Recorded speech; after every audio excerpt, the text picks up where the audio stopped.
नाज़ीइज़्म and the rise of Hitler. एक झलक। नाजीवाद और हिटलर का उदय। हिटलर के उदय और नाजीवाद की राजनीति नाजी जर्मनी में बच्चों और महिलाओं, स्कूलों और एकाग्रता शिविरों पर चर्चा करता है। साथ ही ये चैप्टर आगे नाजीवाद से संबंधित तथ्यों पर भी प्रकाश डालता है कि कैसे उन्होंने विभिन्न अल्पसंख्यकों को जीने के अधिकार, यहूदी विरोधी भावनाओं, लोकतंत्र और समाजवाद के खिलाफ लड़ाई से वंचित कर दिया। वीमर गणराज्य का जन्म, बर्थ ऑफ वाइमार रिपब्लिक। शताब्दी के शुरुआती वर्षों में जर्मनी ने ऑस्ट्रियाई साम्राज्य के साथ और मित्र राष्ट्रों इंग्लैंड, फ्रांस और रूस के खिलाफ प्रथम विश्व युद्ध साल 1914-1918 के बीच लड़ा। युद्ध के कारण यूरोप के सभी संसाधन समाप्त हो गए। जर्मनी ने फ्रांस और बेल्जियम पर कब्जा कर लिया, लेकिन दुर्भाग्य से 1917 में अमेरिकी प्रवेश से मजबूत हुए मित्र राष्ट्रों ने नवंबर साल 1918 में जर्मनी और केंद्रीय शक्तियों को हराकर जीत हासिल की। वाइमार में नेशनल असेंबली की बैठक हुई और एक संघीय ढांचे के साथ एक लोकतांत्रिक संविधान की स्थापना की गई। जर्मन संसद में महिलाओं सहित सभी वयस्कों द्वारा डाले गए समान और सार्वभौमिक वोटों के आधार पर प्रतिनिधि चुने गए थे। जर्मनी ने अपने विदेशी उपनिवेश खो दिए। वॉर गिल्ट क्लॉज ने जर्मनी को युद्ध के लिए जिम्मेदार ठहराया और मित्र देशों को नुकसान पहुंचाया। फिर साल 1920 के दशक में मित्र देशों की सेनाओं ने राइनलैंड पर कब्जा कर लिया। युद्ध के प्रभाव, इफेक्ट्स ऑफ द वॉर। युद्ध से पूरा महाद्वीप मानसिक और आर्थिक रूप से तबाह हो गया था। अपराध और राष्ट्रीय अपमान का युद्ध गणतंत्र द्वारा चलाया गया था और मुआवजे का भुगतान करने के लिए मजबूर होने के कारण यह आर्थिक रूप से अपंग हो गया था। समाजवादी, कैथोलिक और डेमोक्रेट्स ने वीमर गणराज्य का समर्थन किया और उन्हें मजाक में नवंबर का अपराधी, नवंबर क्रिमिनल्स कहा गया। प्रथम विश्व युद्ध ने यूरोपीय समाज और राजनीति पर गहरी छाप छोड़ी। सैनिकों को नागरिकों से ऊपर रखा जाता है, लेकिन दुर्भाग्य से सैनिकों ने एक दयनीय जीवन व्यतीत किया। तब लोकतंत्र एक युवा और नाजुक विचार था जो इंटरयुद्ध यूरोप की अस्थिरताओं से नहीं बच सका।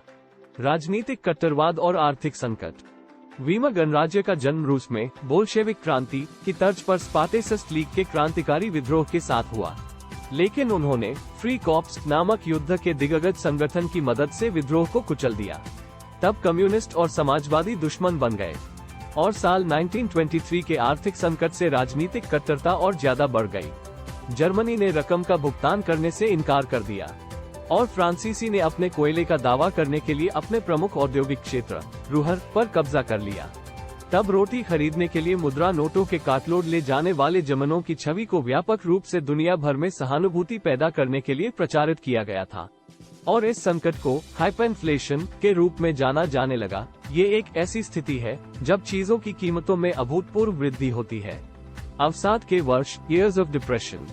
1924 और 1928 के बीच के वर्षों में कुछ स्थिरता देखी गई। फिर 1929 में वॉल स्ट्रीट एक्सचेंज के क्रैश होने पर अल्पकालिक ऋणों का समर्थन वापस ले लिया गया था। तब महान आर्थिक मंदी शुरू हुई और अगले 3 वर्षों में 1929 और 1932 के बीच संयुक्त राज्य अमेरिका की राष्ट्रीय आय लगभग आधी हो गई और जर्मनी की अर्थव्यवस्था इससे सबसे बुरी तरह प्रभावित हुई। मजदूर बेरोजगार हो गए और तब लोग कोई भी काम करने को तैयार लिखी तख्तियां लिए सड़कों पर निकल पड़े।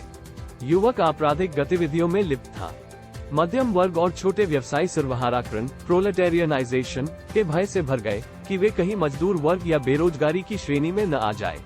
राजनीतिक रूप से भी वीमर गणराज्य नाजुक था। कुछ अंतर्निहित दोषों के कारण वीमर संविधान ने इसे अस्थिर और तानाशाही के प्रति संवेदनशील बना दिया। एक अंतर्निहित दोष आनुपातिक प्रतिनिधित्व था। एक अन्य दोष अनुच्छेद 48 था, जिसने राष्ट्रपति को आपातकाल लगाने, नागरिक अधिकारों को निलंबित करने और डिक्री द्वारा शासन करने की शक्तियां दी। सत्ता में हिटलर का उदय। तब हिटलर सत्ता में आए। उनका जन्म साल 1889 में ऑस्ट्रिया में हुआ था और उन्होंने अपनी युवावस्था गरीबी में बिताई थी। प्रथम विश्व युद्ध में उन्होंने सेना में दाखिला लिया और मोर्चे पर एक दूत मैसेंजर के रूप में काम किया। फिर वह एक कॉर्पोरल बन गए और उन्होंने बहादुरी के लिए कई पदक भी अर्जित किए। फिर हिटलर 1919 में जर्मन वर्कर्स पार्टी नामक एक छोटे समूह में शामिल हो गया। उन्होंने संगठन को संभाला और इसका नाम बदलकर national socialist German workers party कर दिया, जिसे बाद में नाजी पार्टी के रूप में जाना जाने लगा। साल 1923 में उन्होंने बवेरिया पर नियंत्रण करने, बर्लिन तक मार्च करने और सत्ता पर कब्जा करने की योजना बनाई। महामंदी के दौरान नाजीवाद एक जन आंदोलन बन गया। 1929 के बाद बैंक ढह गए, व्यवसाय बंद हो गए, श्रमिकों की नौकरी चली गई और तब मध्यम वर्ग को विनाश का काफी खतरा था। ऐसे में नाजी प्रचार ने लोगों में बेहतर भविष्य की उम्मीदों को जगाया। हिटलर एक शक्तिशाली वक्ता था और उसकी बातों ने लोगों को काफी प्रभावित किया।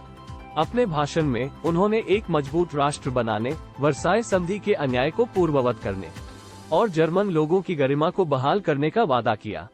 उन्होंने काम की तलाश करने वालों के लिए रोजगार और युवाओं के सुरक्षित भविष्य का भी वादा किया। उन्होंने सभी विदेशी प्रभावों को हटाने और जर्मनी के खिलाफ सभी विदेशी कंस्पिरेसीज का विरोध करने का वादा किया। हिटलर ने राजनीति की एक नई शैली का पालन करना शुरू कर दिया और उसके अनुयायियों ने समर्थन प्रदर्शित करने के लिए बड़ी रैलियां और जनसभाएं की। नाजी प्रचार के अनुसार हिटलर को तब एक मसीहा, एक उद्धारकर्ता कहा जाता था, जो लोगों को उनके संकट से मुक्ति दिलाने के लिए आया था। लोकतंत्र का विनाश, destruction of democracy. The 30th of January 1933 को राष्ट्रपति हिंडनबर्ग ने हिटलर को मंत्रियों के मंत्रिमंडल में सर्वोच्च पद की पेशकश की। फिर द 28th of February 1933 के फायर डिक्री ने भाषण, प्रेस और सभा की स्वतंत्रता जैसे नागरिक अधिकारों को निलंबित कर दिया, जिसकी गारंटी वीमस संविधान द्वारा दी गई थी। द 3rd of March 1933 को प्रसिद्ध सक्षम अधिनियम पारित किया गया, जिसने जर्मनी में तानाशाही की स्थापना की। राज्य ने अर्थव्यवस्था, मीडिया, सेना और न्यायपालिका पर नियंत्रण कर लिया। हरे रंग की वर्दी में पहले से मौजूद नियमित पुलिस और सा या स्टॉर्म ट्रूपर्स के अलावा इनमें गेस्टापो, गुप्त राज्य पुलिस SS, सुरक्षा दस्ते, आपराधिक पुलिस और सुरक्षा सेवा SD शामिल थे। Thanks for watching, do like, share and subscribe.